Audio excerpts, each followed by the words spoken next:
Senhor e muito digno de louvor. Na cidade do nosso Deus, seu santo monte,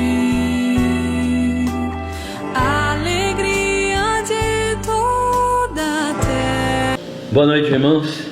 Na semana passada nós estávamos falando sobre o testemunho de João a respeito de Jesus Cristo como Senhor e Salvador, como Verbo que se fez carne, como Deus eterno encarnado, como Filho de Deus. E isto fazia frente ao ensino errado dos gnósticos que diziam que Jesus não era Filho de Deus e que nem havia morrido, né? Mas João está provando que há testemunhos suficientes, há testemunhos claros de que Ele é o Filho de Deus, que Jesus Cristo é o Filho de Deus. E no próprio batismo de Jesus nós temos esse testemunho. O batismo em água simbolizando o início do ministério autorizado de Jesus. Por quê? Porque ele foi batizado por João Batista. Batizado por João Batista, que estava cumprindo uma profecia. Essa profecia foi dada pelo próprio Deus, que João viria para introduzir o ministério do Messias. Então o ministério do Messias foi introduzido por João Batista. E o batismo em água era um batismo autoritativo. Ou seja, quando João batizava, ele estava batizando em água, um batismo de arrependimento, mas era um batismo que tinha autoridade divina. Um batismo que era de autoridade do Deus do céu, por ordem a João Batista. Então nós vamos analisar que Jesus Cristo recebeu o testemunho então do batismo de João Batista, o batismo com água. Mas também a outra confirmação do ministério de Jesus Cristo é o sangue que foi derramado no fim do seu ministério, o sangue do Cordeiro de Deus que purifica de todo pecado. Esse sangue derramado, que lava os pecados de todo aquele que crê, é o que dá testemunho da verdade, com água e com sangue. Então são dois testemunhos. E o Espírito da verdade que testifica também, né? Nós podemos analisar que o testemunho concorda com a reivindicação de Jesus de que ele era o Filho de Deus e com a confirmação de João que ele era o Filho de Deus. Então há testemunhos no céu e de três pessoas: o Pai, o Verbo, né, que é o próprio Jesus Cristo, e o Espírito Santo, porque eles são um. E aqui nós temos a doutrina da Trindade exposta aqui, né? E na terra são três elementos que testificam: a água, o sangue e o Espírito Santo. Os três concordam em um. Se nós aceitamos o testemunho de homens, a lei de Moisés permitia que, se dois homens dessem testemunho a respeito de uma coisa, de um fato, de um acontecimento, o testemunho era considerado verdadeiro. Se nós aceitamos testemunhos de homens, quanto mais o testemunho que Deus dá do seu Filho. E quando nós não cremos no testemunho que Deus dá do seu Filho, nós o fazemos mentiroso. Nós o fazemos mentiroso.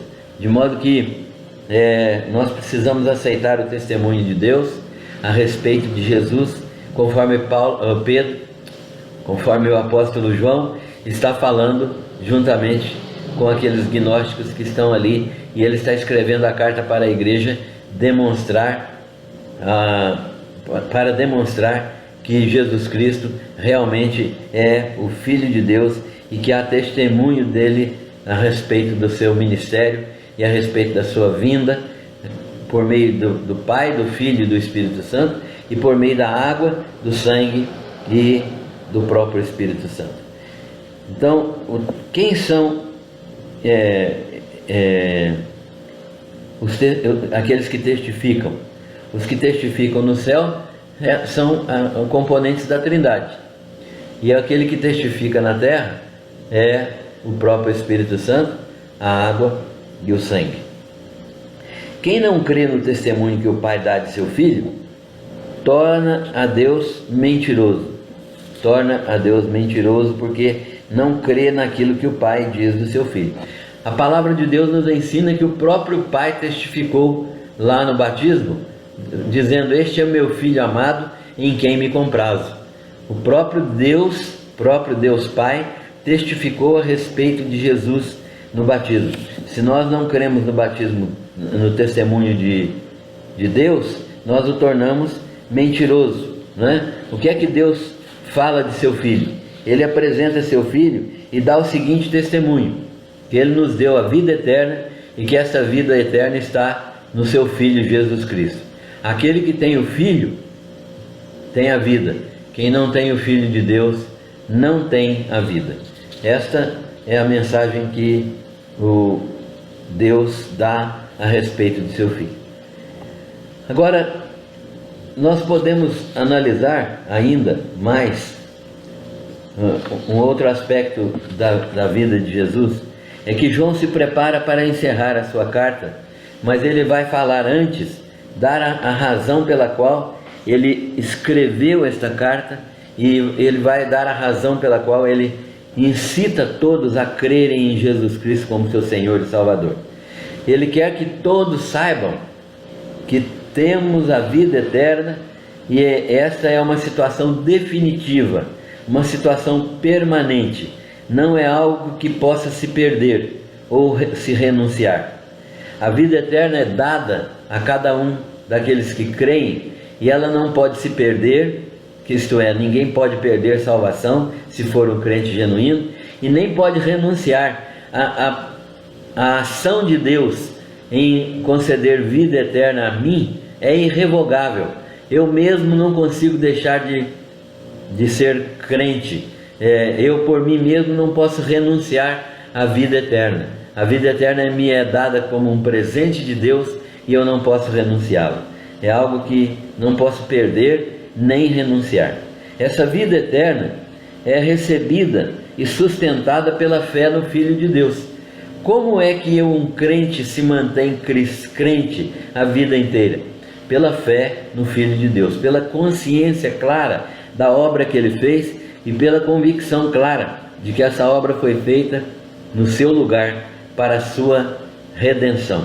Então, quando nós temos essa convicção plena, quando nós temos essa consciência clara de que Deus deu o seu Filho e que o seu Filho morreu por nós, e nós cremos que Ele morreu e ressuscitou por causa da nossa salvação, nós recebemos essa vida eterna que não pode ser retirada de nós e que nós não podemos renunciar.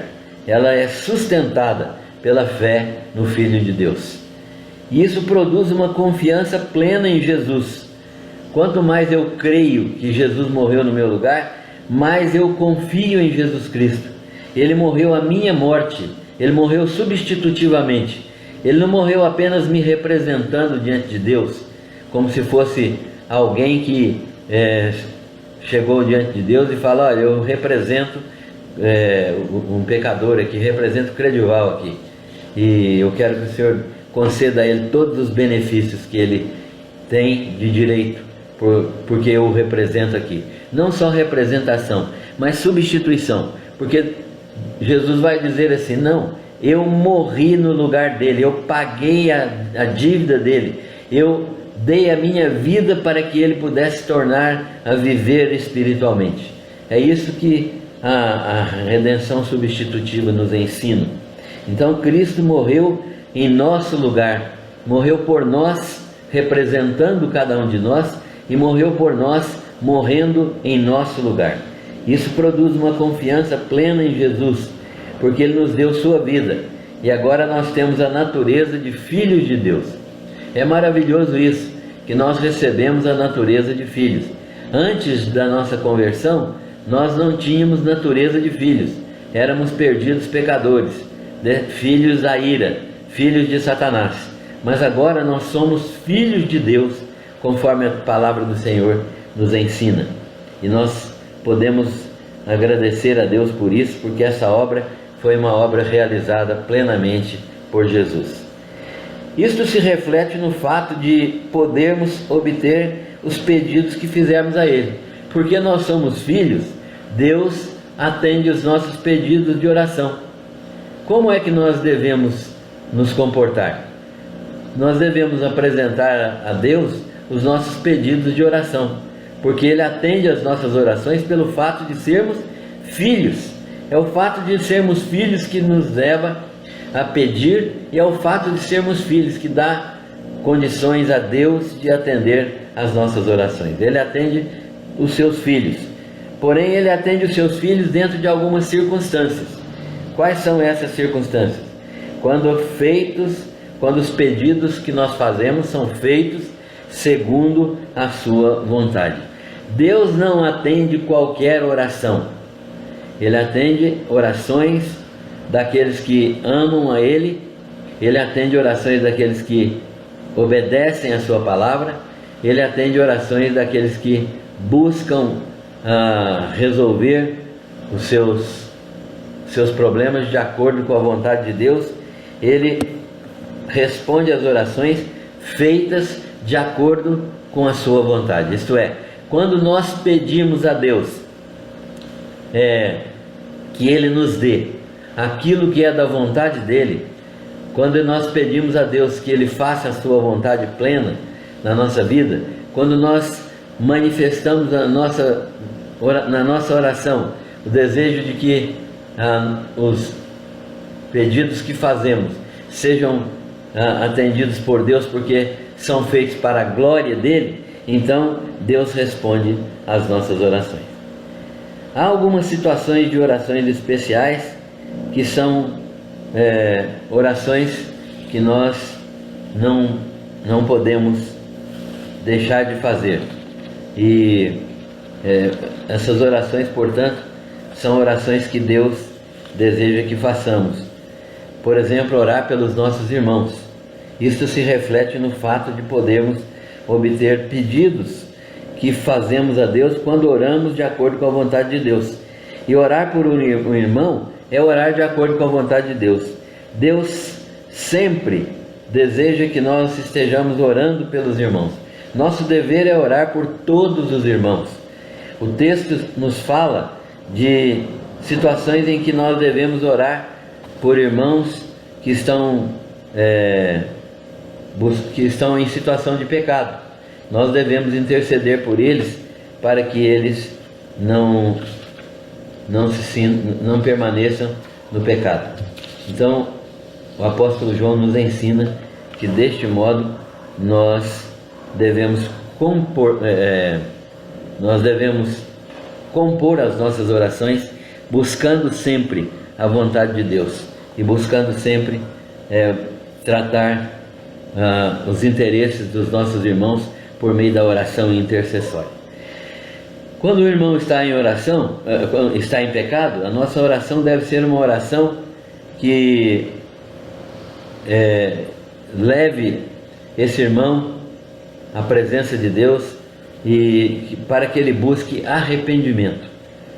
Então, a nossa conduta é de intercessão pela restauração desses irmãos. Deus realizará a obra de restauração desses irmãos quando nós orarmos de maneira que busquemos a sua reconciliação com Deus. Nós devemos orar intercedendo pelo irmão em pecado, para que ele se arrependa dos seus pecados e para que ele busque reconciliação com Deus. O texto diz assim: estas coisas vos escrevi a fim de saberdes que tendes a vida eterna, e vós outros que credes em o nome do Filho de Deus. E esta é a confiança que temos para com Ele, que se pedirmos alguma coisa segundo a sua vontade, Ele nos ouve. E se sabemos que Ele nos ouve quanto ao que lhe pedimos, estamos certos de que obtemos os pedidos que lhe temos feito, porque é claro, nós vamos pedir aquilo que Ele deseja nos dar. Se alguém vir a seu irmão cometer pecado, não para a morte, pedirá e Deus lhe dará vida, àqueles que não pecarem para a morte. Há pecado para a morte, por esse não digo que rogue. Toda injustiça é pecado, e há pecado não para a morte. Sabemos que todo aquele que é nascido de Deus não vive em pecado. Antes, aquele que nasceu de Deus o guarda, e o maligno não lhe toca. Sabemos que somos de Deus e que o mundo inteiro jaz no maligno. Este texto, então, é um texto em que João está tratando da oração. Primeiro, da oração de um irmão que é salvo, não é? Mas que está na prática de um pecado. E ele foi enredado pelo pecado. Então, por isso, nós devemos orar, porque Deus vai restaurá-lo à comunhão. A conduta, portanto, é intercessão por sua restauração, e Deus realizará essa obra de restauração. Segundo aspecto aqui é que pode se tratar de um irmão salvo cuja prática pecaminosa ultrapassou os limites da disciplina cristã e que ele não se mostra arrependido. A conduta nesses casos, quando o irmão não se mostra arrependido, é não orar, mas entregar ao Senhor tal pessoa para que ele receba tratamento de Deus. O exemplo básico desse aqui é em Corinto, quando um irmão que estava na igreja estava mantendo relações sexuais com a mulher do seu pai e estava endurecido, não queria abandonar o pecado. O apóstolo Paulo disse para os irmãos, não orarem por ele, mas entregarem ele à ação de Deus, e Deus usaria até Satanás para levá-lo ao arrependimento.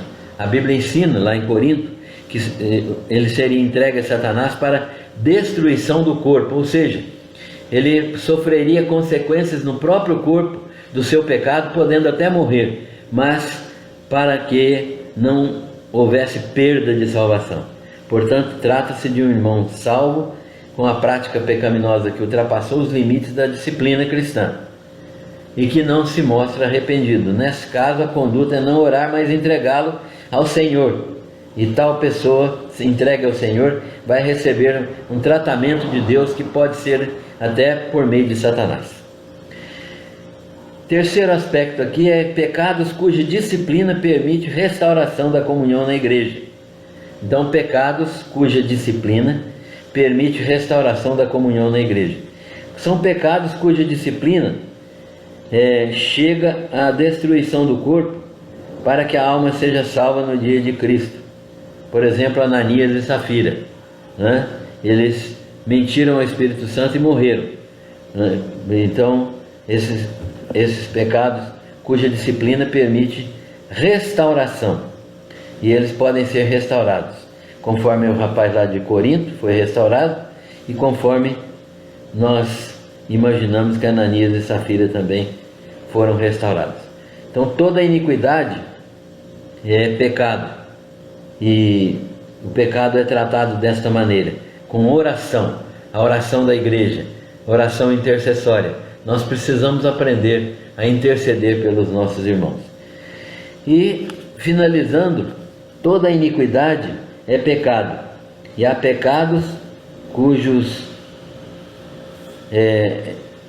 efeitos são efeitos mais graves do que os outros. Então, tem pecados que não têm tanto efeito, eles são pecados graves, mas são relativos assim a uma pessoa só, não atingem outros. Mas há outros pecados que têm grandes efeitos, que atingem outras pessoas, e são pecados mais graves nesse sentido, de que eles atingem mais pessoas, levam mais pessoas a sofrer. Esses pecados são mais graves do que outros, né? São iniquidade que precisa ser apresentada diante de Deus para ser perdoada. Quem é nascido de Deus não vive na prática dessa iniquidade, antes conserva-se a si mesmo, e conservando-se a si mesmo em santidade, não só por causa da sua natureza, o maligno não pode lhe tocar, né? A sua nova natureza não impede que o maligno lhe toque. Então, quando nós andamos de acordo com a vontade de Deus, nós sabemos que somos de Deus, mas o mundo é um sistema jacente no maligno. Então, quando nós estamos orando e vivendo de acordo com a vontade de Deus, o maligno não pode nos tocar. Sabemos que todo aquele que é nascido de Deus não vive em pecado. Antes, aquele que nasceu de Deus, né, que é Jesus, o guarda o crente. E o maligno, que é Satanás, não pode tocar a vida do crente. Nós sabemos que somos de Deus e que o mundo inteiro jaz no maligno. E essa é a diferença que existe entre nós e aqueles que são perdidos, que não são filhos de Deus. Sabemos que somos de Deus porque não vivemos em pecado. Sabemos que somos de Deus porque estamos fora do sistema do mundo. Sabemos que somos de Deus porque conhecemos o seu Filho e temos certeza de que Ele já veio e está entre nós. Sabemos que somos de Deus porque estamos naquele que é verdadeiro, o verdadeiro Deus e a verdadeira vida eterna, que é o Senhor Jesus. Que Deus nos abençoe. Na próxima quarta-feira, se Deus quiser, nós daremos continuidade a este estudo, terminando a carta do apóstolo João. Deus abençoe a todos.